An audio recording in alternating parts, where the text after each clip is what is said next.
Good morning. आइए जानते हैं हेमचंद्र नंबर किसे कहते हैं। ये एक सीरीज ऑफ नंबर है जो कि 0 और 1 से शुरू होता है और सामने की दो संख्या को ऐड करके तीसरा नंबर प्राप्त होता है। आइए एग्जांपल से समझते हैं।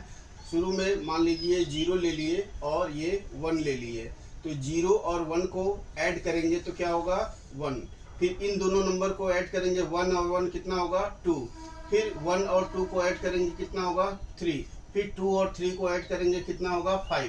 फिर 3 और 5 को ऐड करेंगे तो कितना होगा 8। तो इस तरह का जो सीरीज मिलता है उसे हेमचंद्र नंबर कहते हैं। ये हमारे एक इंडियन मैथमेटिशियन थे जो भारत के बहुत प्रख्यात ज्ञानी थे।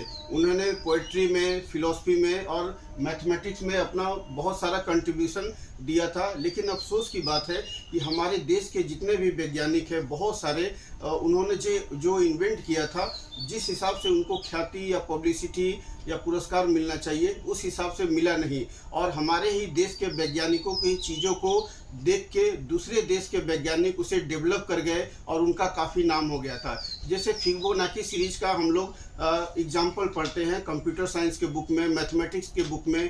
कंप्यूटर के बुक में फिबोनाची जो मैथमेटिशियन थे उनका नाम आता है, लेकिन हेमचंद्र का नाम नहीं आता है जो कि इंडियन मैथमेटिशियन थे।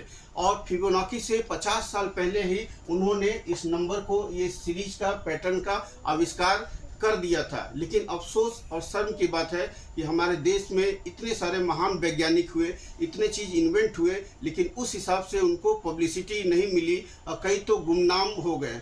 तो हम लोगों को समझना चाहिए कि हमारे देश के साइंटिस्ट भी किसी दूसरे साइंटिस्ट से कम नहीं है, उन्हें भी आदर और सम्मान हमें देना चाहिए। और फिबोनाची से जो सीरीज होता है, फिबोनाची सीरीज में वो 1 से शुरू होता है, लेकिन हेमचंद्र नंबर जो होता है 0 और 1 से शुरू होता है। इसका उपयोग मैथमेटिक्स में और नेचर में, आर्ट में बहुत किया जाता है। आप फूलों की पंखुड़ियों को जो पैटर्न देखेंगे उसकी जो सजावट होती है वो भी हेमचंद्र नंबर पे बेस्ड होता है। और बहुत सारे टूल्स में हेमचंद्र नंबर का उपयोग किया जाता है। Thank you for watching my video. फिर मिलते हैं कल एक नए टॉपिक के साथ।